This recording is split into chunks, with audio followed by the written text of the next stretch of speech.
Okay, so I don't know about you, but like I'm looking around right now and I see at least 3 books in my immediate vicinity. Oh, yeah. And then when I think about like all my bookshelves at home, it's kind of overwhelming, like how many books there are. Yeah, like a whole other world, right? Yeah, and I wonder like what do all those books really mean? And that's what we're going to kind of dive into today. I love that. But we're sparked by a really cool YouTube video that we saw by a lady at the library. Yeah, she's great. She is great, and it was so insightful. It really was. Yeah.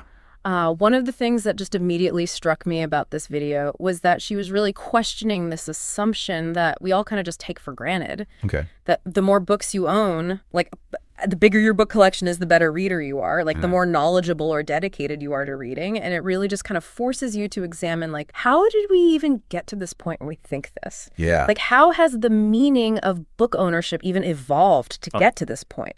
Yeah, and she points out in the video that really, like, this idea of owning lots and lots of books. Yeah. That's kind of a newer phenomenon, right? Yeah. Like back in the day before the printing press, which we are all familiar with, came about in the 15th century, like people didn't really own that many books. Right. It was like a very, very select few Yeah. who had access to any kind of personal library. Yeah. And then once the printing press hit the scene, you know, things started to change, but it's still not like it is today, right? No, not at all. I mean, even in the past few decades, it's like the meaning of owning books has just really, really accelerated and changed. And that's where social media comes in. Yes, absolutely. I mean, social media has really changed everything, hasn't it? Yeah. Not just like how we buy books. Right. But how we present them, how we kind of look at other people's collections and interpret them. Totally.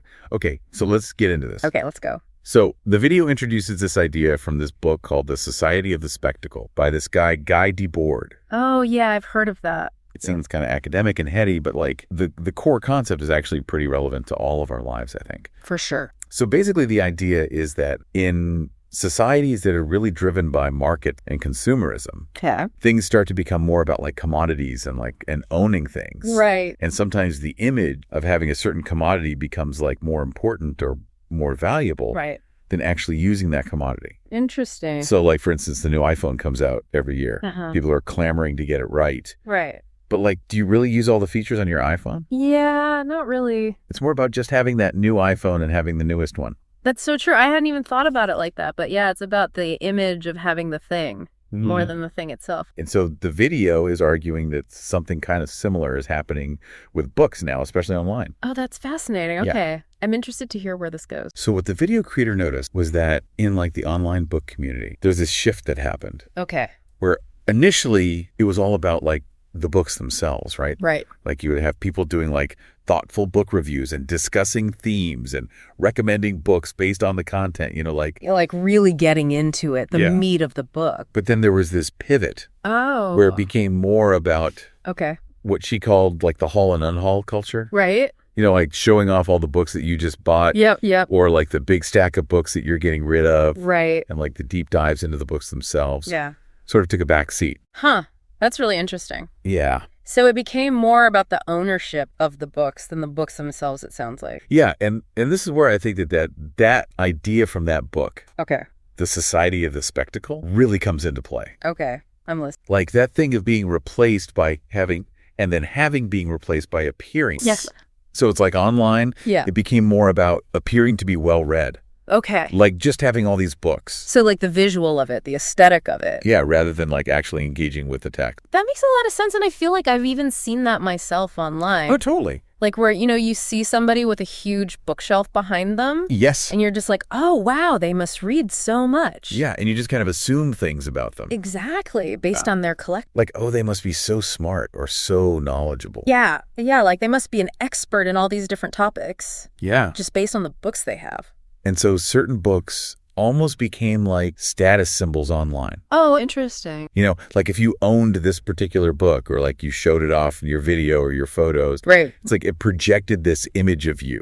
Even if you hadn't read it. Right. It's like the signification becomes more important than the actual content of the book. Yeah. It's just what it represents. Totally. And the video makes this connection to other online trends like the whole dark academia aesthetic. Oh, yeah, that's a good point. You know, like that. It's very much about the visuals. Yeah, like valuing like the look and feel of academic life. Yes. Like the tweed jackets and the old books. Right. But not necessarily like demonstrating any actual academic research or study. Like, have you even read those books? Yeah. Are you just, you know, putting together an outfit? Yeah, it's all about the aesthetic and not the substance. Right. So this whole thing with book ownership and like this intense focus on it online actually led to kind of an interesting reaction. Okay, what was that? This whole trend of unhauling videos. Oh, yeah, I've seen that. So the video talks about how like some booktubers started to get this like sense of unease. Okay. With like this spectacle of all their unread books. Oh, I see. You know, like it was giving this impression of them. Yeah. That they were like incredibly well read, which maybe they were, but maybe they weren't.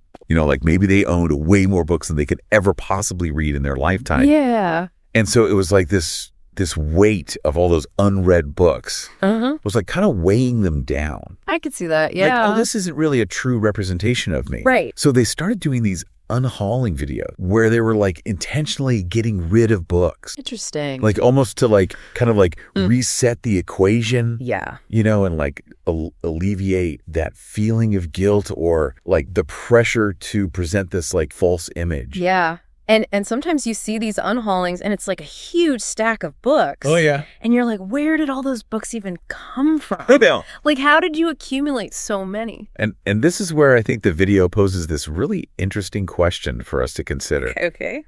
Why don't we feel the same way about other like unused items that we have? Right. You know, like that's a good point. What about all the kitchen gadgets that are gathering dust in our drawers? Totally. Or like spices that you bought for one recipe 5 years ago. Yeah, and they're still there. Still sitting in your cabinet. Yeah, we don't really feel like this pressure to like get rid of those things in the same way, do we? No, I don't think so. Why is that? Yeah, and I think the video sort of suggests that like maybe it's a difference in like intent and like our emotional investment in things. Okay. Like we don't tend to build our identity around like owning a particular blender. That's true. I've never really thought about myself as like a blender person. Right. You know? Or a spice rack person. Right. But for a lot of book creators, and maybe for many of you listening, like this idea of being well read, it's like closely tied to how you see yourself. Right. Like how you're perceived by your online community. Yeah, absolutely. I think that's really true for a lot of people. It's part of your identity. Right? It's part of your online persona. Yeah. And so when you have this like growing stack of unread books,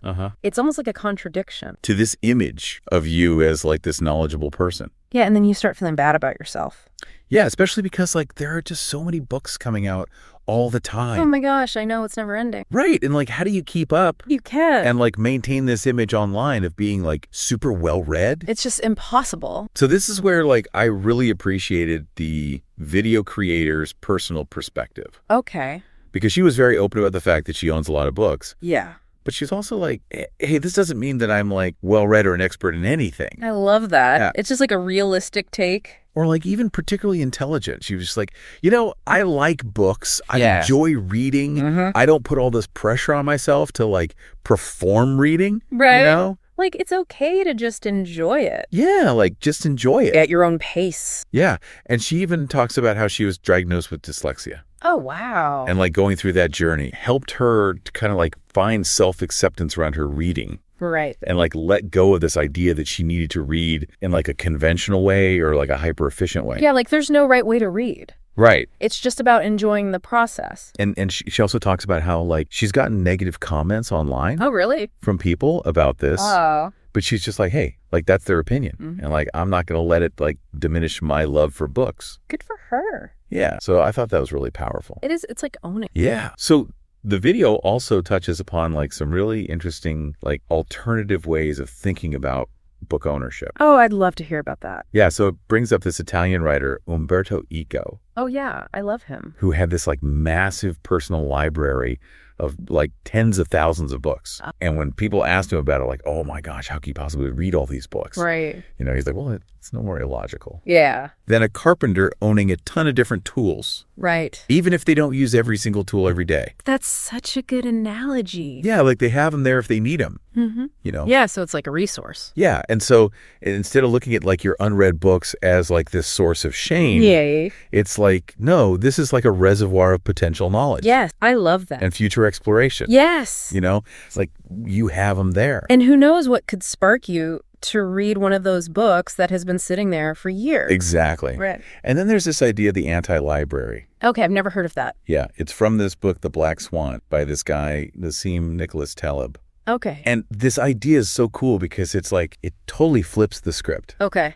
It says, like, your unread books are not something to be ashamed of. Uh-huh. They actually represent the vastness of what you don't know. Oh, that's interesting. Yeah, so, like, his argument is that, like, as we learn more, yeah, we become more aware of how much we don't know. Right.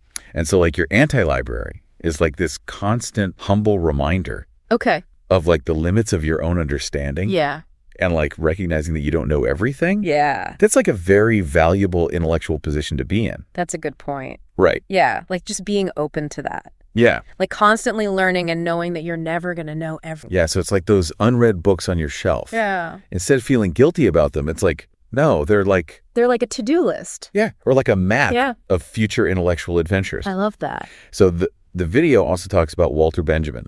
Okay. Who wrote this really cool piece about like unpacking his library. Mm-hmm. And he talks about this like feeling of like anticipatory excitement that he had, not just for like the books he already knew and loved, but for the ones that he hadn't even discovered yet. Wow. You know, it's like each unread book holds this like promise of a new experience. Yeah. And it's like shifting the focus from this feeling of obligation. Right. Like, oh, I should read this. Like I have to read this book. Yeah, to this sense of possibility. Right, like, right. Oh, what wonders might this book hold? Yeah, I like that a lot. Yeah, and ultimately, I think like the creator of the video brings it back to this really like basic point. Okay. Which is like, for her, owning books can simply be about like personal enjoyment. Yes. And like aesthetics. Yeah. Like she likes being surrounded by them. Yeah. She likes reading them at her own pace. Mm-hmm.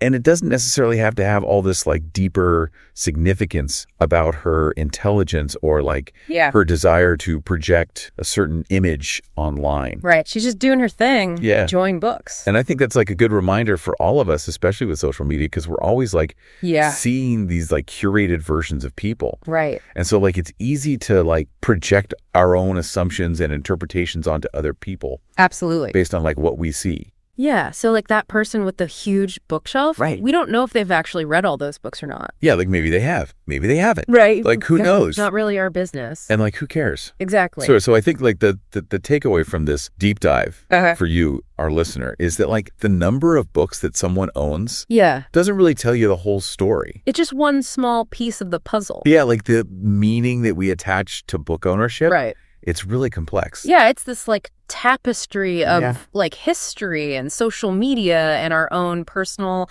motivations and intentions. Totally. And so it's like, think about your own bookshelves. Yes. Like, do those unread books make you feel like curious or like excited about like future reading? Yeah. Or do they give you this like nagging sense of guilt? Right. Or inadequacy. Like I should have read this by now. Yeah. Like what do you think when you look at them? Yeah. What do those books mean to you? Yeah. And I think that brings us to a final thought. Okay. I'm ready. Which is like in this world where we're so focused on like outward appearances and like creating these like perfect online personas, how can we cultivate like a more authentic and like personal relationship with knowledge and with like the objects that represent it, like our books? Like maybe the value isn't in the having or the appearing, but in the actual like journey of learning and discovery. I think that's a really beautiful way to put it. Regardless of like how many books we've actually finished. Yeah, I love that. Yeah. It's great. Thanks for joining me on this deep dive. Oh, it was my pleasure. Yeah, it was fun. This was a good work. It was really good. Yeah. Okay. Until next time. See you later.